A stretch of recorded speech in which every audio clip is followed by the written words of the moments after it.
Do you have strategies, Jefferson, for dealing with your own emotions when you're dealing with somebody who's got a very difficult personality? My breath. It is crazy to me how your body controls what you say. Like when you are feeling threatened, it's maybe you say something that challenges my credibility or I feel undermined. My body says, I feel threatened about this. There is a threat. I need to do something, either defend myself or get out of that situation. And when it turns to the fight, I will hold my breath. Why? Because your muscles are getting tight. They're ready to react. Your shoulders go tense. You feel it in your ears. So that's why if you're not breathing, you will say things that are louder. You will yell because you're trying to make the threat go away. But if you breathe, well, I say a conversational breath, you take that, let your breath be the first word that you say, then you're going to have a lot more control over what you're going to say next. So in terms of regulating my emotions, it is simply knowing that I can't control anything that they do or say, but I'm the one that can control everything. Silence can never be misquoted. So it is often a lot stronger to say nothing at all than to send that one little thing that you think is going to win it. Because if you think you can win an argument, you don't win anything, Mel. You lose your credibility. You've lost that connection. I mean, what have you got? Now it's just, you want awkward silence between the two of you. You still have to possibly work with this person, live with this person. You've now just made it really awkward for the next a few days before you make up. So you find ways to always just kind of control your breath and your shoulders. And shoulders, like pull them back?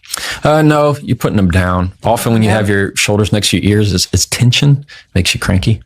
Well, what's interesting about all your techniques is it's literally about saying less and understanding that you can't ever control what somebody else says, thinks, or does, or what their emotional reaction is going to be. All of the power is on your side of the table.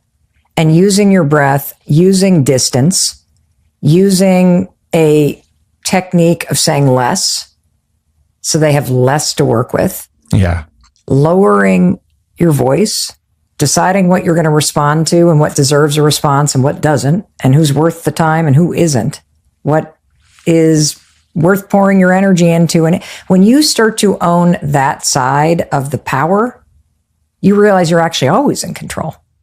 Yes, absolutely. The first thing about standing up for yourself is knowing when to do it, because not everybody's worth getting out of your chair for. It's that understanding of, I will engage this in conversation when I believe it is worth my time and effort into this conversation. You don't have to attend every argument that you're invited to. And so it is this knowing of, I can RSVP, no, I can politely decline. I don't have to attend if I don't want to. It's, we've all been in those meetings where the person who says everything in the meeting is often the person who knows the least. Me. That's what I'm realizing. It's the person who's least like in the know of what's happening in the heart of that company, versus the person who says less. It's often the person who's the most confident, because confidence is very quiet. Insecurities are very loud. There is one simple phrase that I use that whoever's listening can use over and over. I see things differently, or I remember things differently, period. And you can say that phrase as often as you need it. Somebody wants to come at you and they're gaslighting and trying to challenge your truth. Well, I remember things differently, period. They want to do it again because you're not going with them. I remember things differently. And in my world, people who are trying to gaslight are trying to be the laser and you the cat. They're just trying to make you go certain directions everywhere but the truth. To avoid gaslighting, you just need to stand still and stand firm. I remember things differently, period. That often will do everything that they don't want you to do, because it's just not giving them the power. You feel like just because they dug a hole, you have to fill it. It's just let them dig their own hole. Let them fall in it. Let them step into it. Too often you have this, you ever been in those arguments where the person goes, wait, and they have to go the whole timeline of everything. No, you said this, and then I said this, and then so-and-so came and remember the water that came and they spilled that, and they want to go through this entire timeline. When they do that, often they will tweak that timeline to present the facts most favorable to them, expecting you to say, yes, that's exactly what happened. I remember things differently. That you don't have to explain that. You don't need to justify that because they're not going to ask you for it because you're just not going with them. When somebody says, well, I guess we just have to agree to disagree. Yeah. Which always sounds a little passive. Is there a response to that? Or is that just one of those things that you let hang in the air? I don't like it when somebody says, well, we can agree to disagree. I open it up, say, it's okay to disagree with me. You can disagree. It's like you have to give permission. Sometimes people feel like they can't disagree with you. So open it up to give that permission. If you disagree with me, I want to know. I want to know. Now, that doesn't mean you have to come to the same conclusion. Often you can talk at different ways of how you're going to disagree with somebody. If I have a different perspective, I tend to lean differently. Something that just says, yeah, I hear what you're saying. I have a different approach. I tend to have another approach. And so it's a matter of, I see your path of getting there.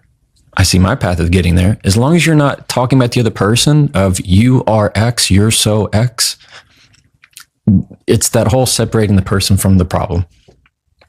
I love this because there's somebody in my family who just loves, like, you know, the kind of person that just loves to poke. Yeah. They love to just say something controversial. They love to just kind of throw a zinger of a opinion out there. And it's so offensive or like, that you kind of stop and think, you don't even believe that. Right. Like you're just looking to get a rise out of somebody. Mm-hmm. Is that the situation where you would go, I just think about things differently? That's certainly one. You could easily say, I tend to have another approach. I think differently about that. It's okay to say, I don't have an opinion. Or if I had an opinion, I give it. That's pretty easy I don't know enough about that. I'm not really sure. Finding ways of just being what I like to call the wet blanket. The wet blanket. The wet just blanket. Like on a fire. Exactly. Just throw a wet blanket on the fire. Because there are times where I literally just want to be like, you're a complete idiot. Right. And then I think, why are you taking the bait? This is literally like somebody fishing. They're throwing something out to see if you snatch onto it, and then you grab it, and exactly. And next thing you know, you're in the middle of this thing, and you're not even sure why you're even debating this topic. Mm-hmm. And I have a hard time, I think, being the wet blanket, especially when I think somebody's an idiot. Well, that goes to your personality. There's nothing wrong with that. I mean, I don't know. Like, I feel like maybe I'd be more powerful and calm. Like, you were such a nice, kind person. Like, I can't even imagine going up against you in trial because it would burn me up about how kind you are and how nice you are in the courtroom. And, and most lawyers are very just... I've had that comment. You have? Yeah, that I made it difficult because I never gave them an enemy. So I never gave them somebody I did not like. Same way for a jury. As long as the jury likes you, you're 90% there. Jefferson, I think you actually just shared the secret of life. Yeah. No, seriously. Don't give someone else an enemy. Yeah.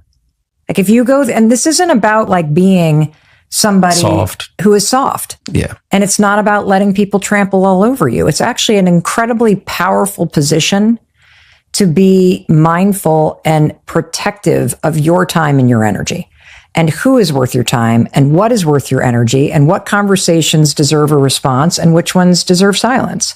I like to call it being in the pocket. What does that mean? Well, I'm a musician. And oh, really? Yeah. I play drums. And for real? I play several instruments, but I can't drums. Imagine you behind a drum set. You going should have seen absolutely. And did you ever have long hair? I did. Yeah. I had the whole I've been in multiple bands. There was a whole thing. Oh, wow. Okay. Now this is your point. The person you're talking to is not the person they are. Okay. Exactly. Yeah. And it's this idea of when you're in the groove and everybody's bouncing their head, it sounds great. You're not lagging. You're not loud and forceful. You're not calling attention to yourself. You're just in the pocket. I know I don't have to do anything crazy. I just stay right in rhythm with the conversation. There is a strength to being the peacekeeper. There is a strength to being the calm mind. That does not mean you can't kick back and have fun. It doesn't mean that you're just the wet blanket on every social situation. Right. But when it comes to difficult people, when it comes to real conflict in your life, instead of choosing to say, this is a difficult person, it's just a difficult problem for the two of you to discuss. And if you can get their help with it, if you can understand that they're grumpy because of something that somebody texted them this morning and they were feeling it before they even entered the room, that the problem is not you, instead of taking it so personally and just seeing the problem for what it is, you're going to come away knowing that you have all the control in that situation. If you enjoyed that clip and want to see the rest of the conversation, you can click right here. Or if you want to see the latest episode of the Jefferson Fisher podcast, click right here and I'll meet you there.